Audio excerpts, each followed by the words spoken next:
मेरे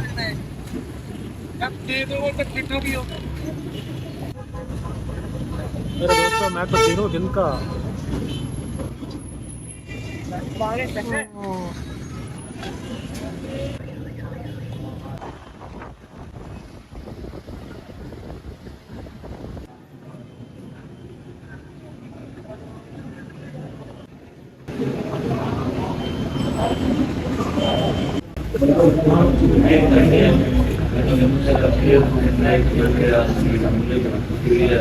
मेरे दोस्तों ये है first class launch. First class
मेरे दोस्तों मैं हूँ सर बिलाल कुरैशी के घर और आई हैव स्ट्रॉन्ग टेम्पटेशन के सर की घर की लोकेशन डिस्क्लोज कर दूँ पब्लिक और लेट्स सी।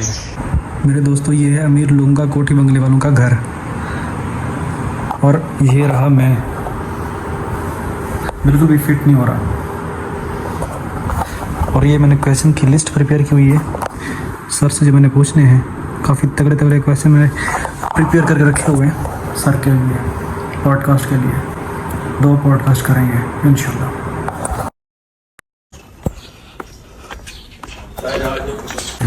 अंदर लोगों ने बनाए बस उस वक्त मैं आया था पीने पीने के लिए। मुझे रोटी देने वाली कोई और चीजें हैं की गई हैं। देखो रात में मुसलमानों के लिए 5 वक्त हमारे फर्ज कर दी गई।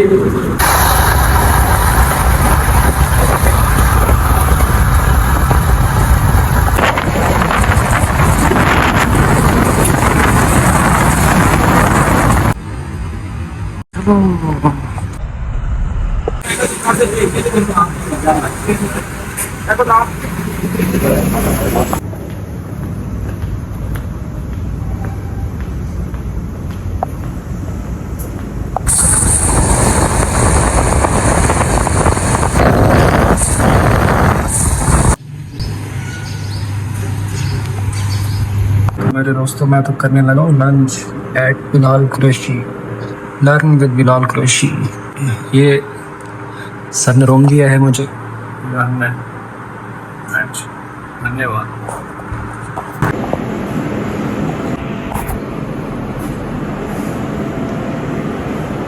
क्योंकि जनरली हम जिन स्टूडेंट्स को पढ़ा रहे होते हैं वो जरा वो मेरे हावजरे को पसंद करते हैं। मैं कहता नहीं बच्चे मेरी तो उम्र अब ज्यादा होगी या आप लोगों का हावजरा लगते तो नहीं है, लगते तो आप मेरे हम उम्र ही हैं। लेकिन है मैं आपसे 1-2 साल बड़ा ही लगता हूँ। अदरवाइज नहीं नहीं, आप 20s में लगते हैं।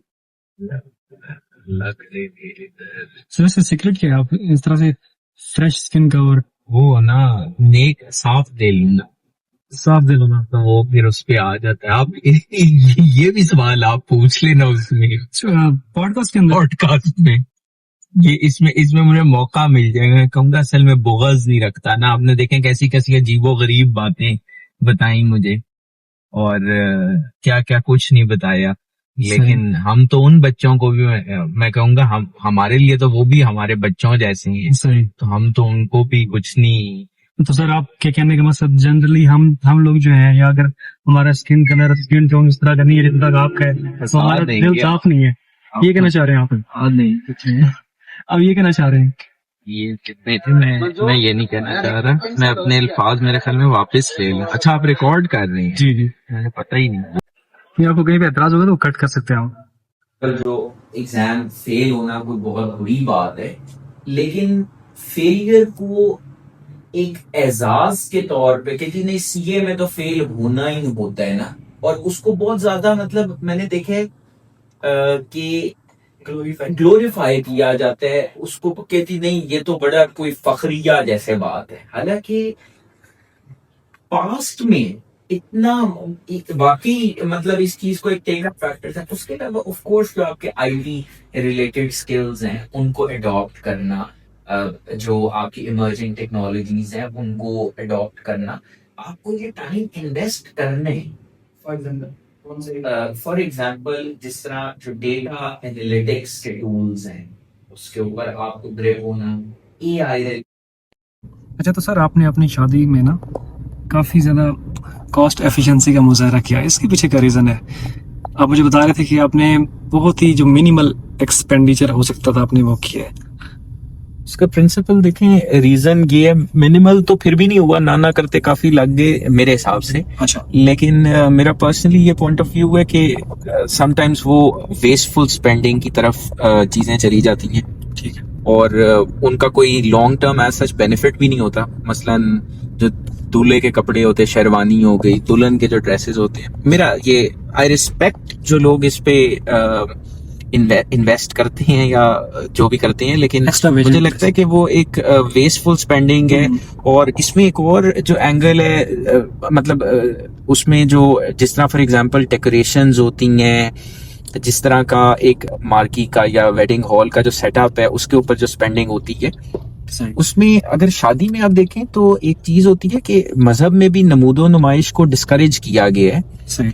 और मुझे एक ये चीज का इदराक है, मैं भी शायद मैं ओवर थिंक करता हूँ, लेकिन मुझे लगता है कि इसमें जो शादी का इवेंट होता है उसमें आपके बहुत वाइड वैरायटी होती है ऑडियंस की, और वो लोग डिफरेंट फाइनेंशियल बैकग्राउंड्स के होते हैं। एग्जैक्टली। तो उसमें स्पेशली बच्चे भी प्रेजेंट होते हैं। तो मुझे नहीं समझ में आती कि वो बच्चे उस इवेंट से क्या पिक करके जा रहे होते हैं, मतलब जो उनको एक डिस्पैरिटी नजर आती है अपने घर में वर्सेस उस शादी की जो अरेंजमेंट है उसके अंदर, वो आई पर्सनली फील कि वो प्रॉब्लमेटिक है, और उसका मेरे ख्याल में तो बड़ा एक नेगेटिव इफेक्ट आता होगा उनकी, उन बच्चों की मेंटल हेल्थ के ऊपर भी। That's what I feel about it, कि ये मेरे ख्याल में एक चीज है जिसको तो आपने अपनी शादी के जो ड्रेस वगैरह थे वो कैसे अरेंज किए थे? सारी बातें वो भी तो कॉस्टली होते हैं काफी, 70,000 80,000 उनके। मैंने मैनेज कर लिए थे, मैंने अपने, मेरे दोस्त बहुत अच्छे हैं। अच्छा। तो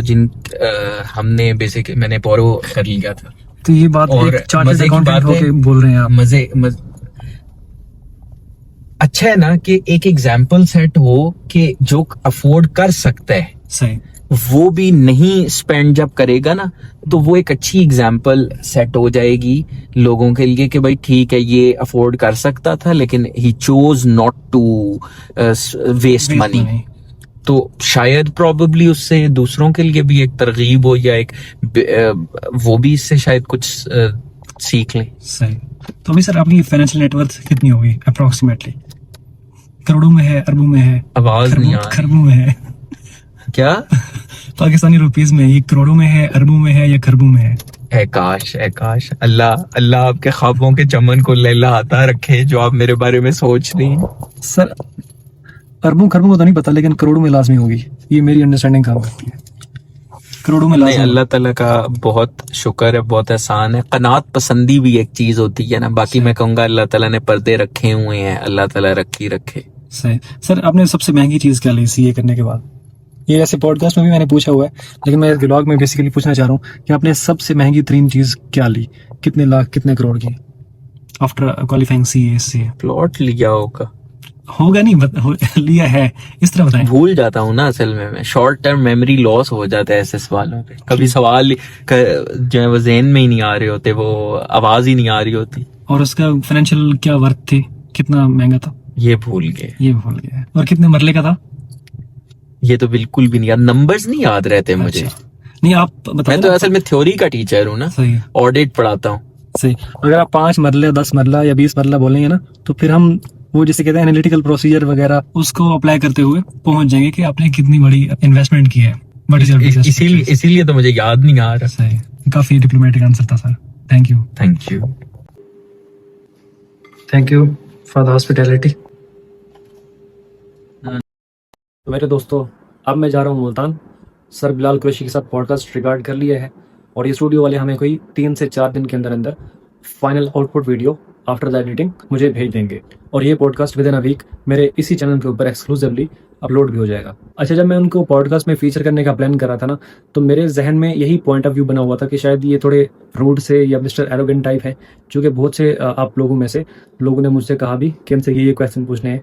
वो थोड़े कंट्रोवर्शियल क्वेश्चन भी मैंने उनसे पूछे। इंशाल्लाह आप देखेंगे तो आपको काफ़ी मज़ा आने वाला है। तो ये रूम जो है उन्होंने मुझे एलोकेट किया फॉर अकोमोडेशन। काफ़ी ज़बरदस्त रूम था और एयर कंडीशनर चलाते हुए सो गया मेरे दोस्तों। और आप मेरा इतनी आवाज़ें नीचे गला बैठ गया। धन्यवाद। सी यू इन मुल्तान। आप क्या स्टडी करते हैं, क्या करते हैं? काम ही करता हूँ। ये इन ड्राइव पे जिम ड्राइव या ऑनलाइन काम।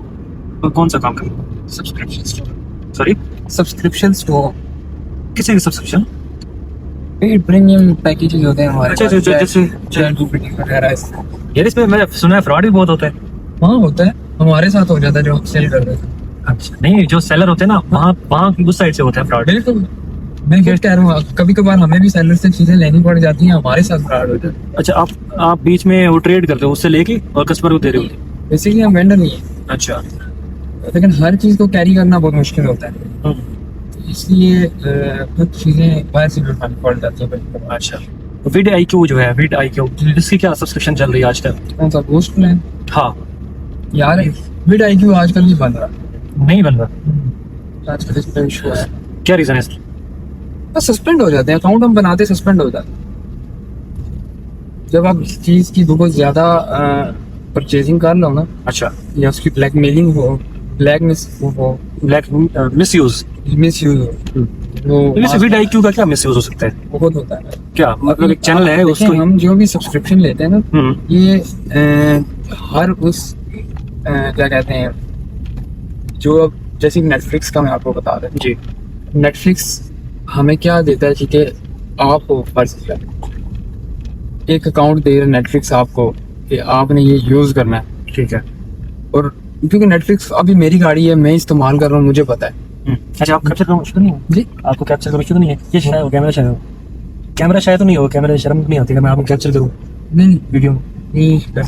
चलो ठीक है, नो प्रॉब्लम। अच्छा बोले आप। ये होता है ना, अब जैसे हम नेटफ्लिक्स को बाय करते हैं, ओके। वो अगर 5 बंदे यूज कर रहे हैं, नेक्स्ट फिर और 5 यूज करेंगे, तो वो नेटफ्लिक्स को शक हो रहा है। अभी मेरी गाड़ी अगर मिस यूज हो रही है, मुझे पता है यार ये काम हो रहा है, फिर मैं उस चीज को कंट्रोल करूँगा। तो ये चीज होती है जब अभी, क्योंकि जरूरी तो नहीं कि आप इस मंथ ले रहे हो अगले मंथ भी आप ही लो, कस्टमर हजारों में कोई और ले लेगा। जब वो लेगा तो ऑब्वियसली उस वेबसाइट को उसको पता चल जाएगा कि यार मुझे बार यूजर ज्यादा है, यूजर्स में लॉग इन किया जा रहा है। तो कंपनी इसको अलाउ नहीं करती वैसे? नहीं, कंपनी अलाउ नहीं करती, लेकिन क्या करें, पाकिस्तान के हालात ही ऐसे कि अलाउ करवाना पड़ता है। नहीं, इतना ज्यादा मिस यूज ना करो तो फिर नहीं होता। आपकी क्या क्वालिफिकेशन है? आप FSC किया आपने? शायद आपकी फैमिली इधर से ही है या कश्मीर से ही? कश्मीर से। उधर ही रहती है? नहीं, कश्मीर ही होता है। अच्छा, आप सिर्फ यहाँ पे अकेले हो? ठीक है। हॉस्टल में रहते हो? हाँ, हॉस्टल। ठीक। यहाँ तो हॉस्टल काफी महंगे होंगे। नहीं, एक पोर्शन लिया है तो एक बंदा और भी ऐसा। फैजाबाद पिंडी में आते हैं या इसमें इस्लामाबाद में आते हैं? फैजाबाद पिंडी में आता है। अच्छा। ठीक, जिन्होंने इधर भी इस्लामाबाद रखा हुआ है, उस साइड पिंडी है, ये हाईवे के। अच्छा। बट अब देखा जाए उस साइड PWD DHA वगैरह आते हैं, वो इस्लामाबाद के साथ इन्होंने टच किया है।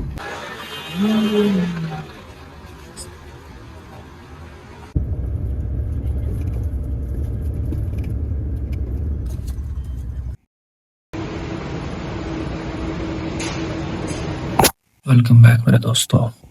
So I have just reached home after traveling all the way from Islamabad. बस में सोते सोते आया, लेकिन ज़ाहिर बात है वो जो कच्ची नींद थी, अब मुझे करनी है यहाँ पे पक्की नींद।